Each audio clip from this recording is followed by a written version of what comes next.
Ok, boa tarde a todos e a todas. É uma honra, como todos já vem ressaltando, estar aqui discutindo um pouco sobre este fenômeno e, neste momento, né, agradecendo à associação, às professoras que estão organizando, abrindo esse espaço para a gente discutir sobre toda esta temática. Eu sou o professor Leonel, sou da Universidade Federal do Ceará, estou como estudante, claro, não como professor. Estou no meu primeiro ano de doutorado, sou orientado pelo professor Júlio Araújo. Lá na UFC, no PPGL, nós temos um grupo de pesquisa chamado Digital, e a gente volta o olhar sobre questões relacionadas a discursos e digitalidades. Então, nós temos este campo, aliás, nós estamos olhando para o campo das fake news, mas também discutimos um pouco e pesquisamos sobre discurso de ódio e alguns outros aspectos.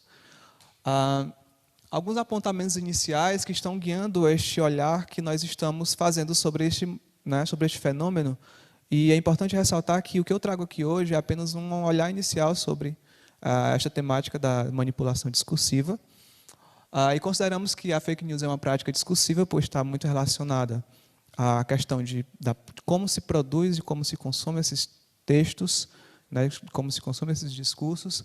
É uma incorporação de informações deliberadamente falsas nos conteúdos. Então, há este objetivo de trazer elementos falsos no conteúdo. São socialmente e democraticamente muito problemáticas, e nós somos testemunhas do que as fake news têm trazido, não é, o que têm promovido aqui no nosso país, e elas manipulam a crença. Né? Então, acho que um dos grandes problemas que a fake news produz é essa questão de manipulação de crença. Então, na pesquisa, de forma geral, nós temos o objetivo de analisar a manipulação discursiva empreendida na produção de fake news, considerando o ambiente social, considerando questões de ordem social, a cognição social e as estruturas do discurso. Esta perspectiva está ancorada no que Van Dijk apresenta, na triangulação apontada por Van Dijk, né, na compreensão dos fenômenos sociais entre discurso, sociedade e cognição.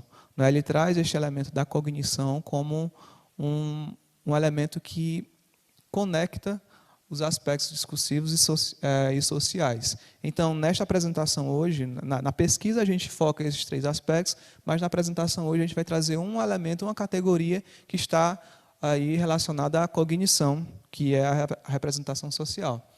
Ele diz o seguinte, que manipular pessoas envolve manipular suas mentes, ou seja, as crenças das pessoas, tais como seus conhecimentos, opiniões, ideologias, os quais, por sua vez, controlam suas ações. Então, ao manipular as pessoas, nós manipulamos as mentes, né, ou se manipula as mentes das pessoas, e, a partir daí, se manipula as opiniões que encontra desdobramentos nas suas ações. Um outro aspecto que ele aponta é que a manipulação centraliza-se na formação ou na modificação das representações sociais, mais gerais, socialmente compartilhadas, tais como atitudes e ideologias sobre importantes questões sociais. Então, estas representações sociais que estão na memória a longo prazo dos sujeitos, né, elas são manipuladas pelos outros e está relacionada com as atitudes que as pessoas tomam e também com as questões sociais que elas despertam. Para a construção dos dados que foram analisados para esta fala, nós fizemos o recorte temporal, né, na segunda quinzena de agosto de 2019, a época das queimadas na Amazônia. Inicialmente, nós buscamos nos sites de verificação e checagem, lupa, comprova o fato ou fake. Procuramos inicialmente estas notícias que já foram verificadas ou foram checadas, né, para a gente não ter esse trabalho de fazer esta verificação, esta checagem. Em seguida, nós fomos diretamente aos sites, ou ao Facebook, ou ao Twitter, procurar estas postagens e catalogamos e etiquetamos os dados, né? Foram 10 textos. Foi mais ou menos em torno de 15 dias de a primeira publicação até a última em que a gente fez a catalogação desses dados. Desses 10 textos, na sua maioria, eles estão relacionados né, há um investimento discursivo de manipular a representação social que os sujeitos têm sobre as ONGs ou sobre as pessoas que trabalham trabalham com a questão da preservação do meio ambiente. Né? Geralmente, as fakes traziam esses conteúdos como associação de ONGs às riquezas minerais, matanças de baleias atreladas às ONGs, presença de 100 mil ONGs na Amazônia, o integrante do MTST que foi preso após ser pago para incendiar a mata no Amazonas, na Amazônia, decreto do presidente tornando a Amazônia uma área militar, lixo deixado nas ruas após manifestação pela Amazônia, e o número de focos de queimada na Amazônia é maior desde 1998. Então, dos 10 textos neste recorte que nós fizemos, esses aí, né, a maioria deles tem este investimento discursivo de influenciar na representação social que as pessoas têm sobre as ONGs, né, ou sobre as pessoas que trabalham com esse intuito. Então, eu trouxe alguns exemplos, né? Por exemplo, esta postagem do Facebook diz que existem 100 mil ONGs na Amazônia, e vejam que ONGs foi colocado em vermelho e a Amazônia em verde e amarelo. Se cada uma delas enviar um membro para combater o incêndio, será um exército de 100 mil homens combatentes. Alguém acredita que elas farão isso? Quem bota fogo não volta para apagar depois.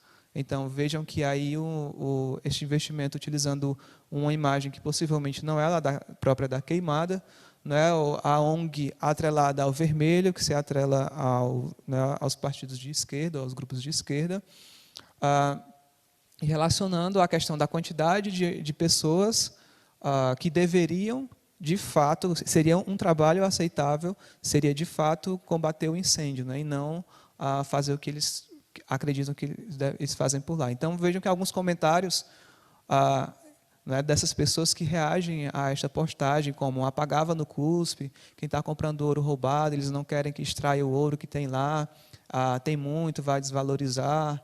Né? Há 18 anos a Amazônia foi loteada, Alemanha, Noruega, França fizeram mineradoras usando nossa madeira, nossa flora, para a indústria farmacêutica de perfumes.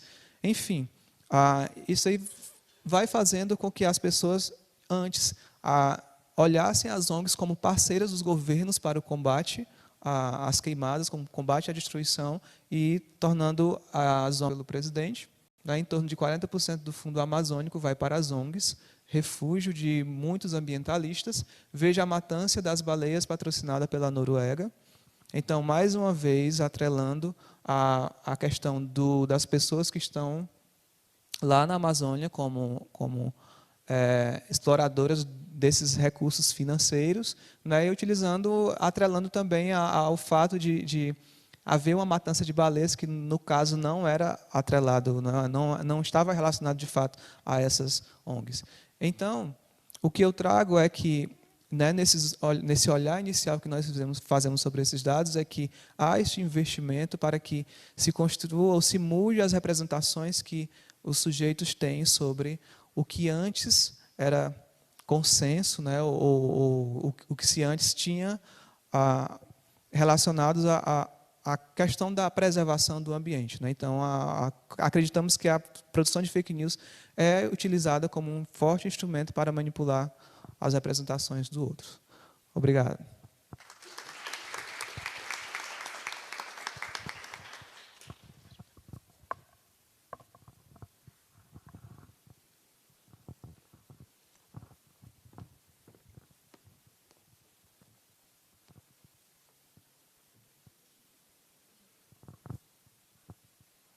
Como, né, instrumentos de fato de destruição das matas. Um tweet aí, né, o subsolo da Amazônia rico em cassiteria, paládio e vários outros elementos, e ele diz o seguinte: e você aí achando que as 100 mil ONGs que estão trabalhando na Amazônia estão preocupadas com a floresta, acorda. Então, mais uma vez, este investimento para mudar a representação que as pessoas têm sobre estas ONGs. E vejam que o léxico utilizado, os recursos utilizados, né, para poder construir isso, né, como, por exemplo, trabalhando em caixa alta, né, esse acorda, né, falando diretamente com o leitor. Então, tudo isso sendo utilizado para influenciar nessa percepção.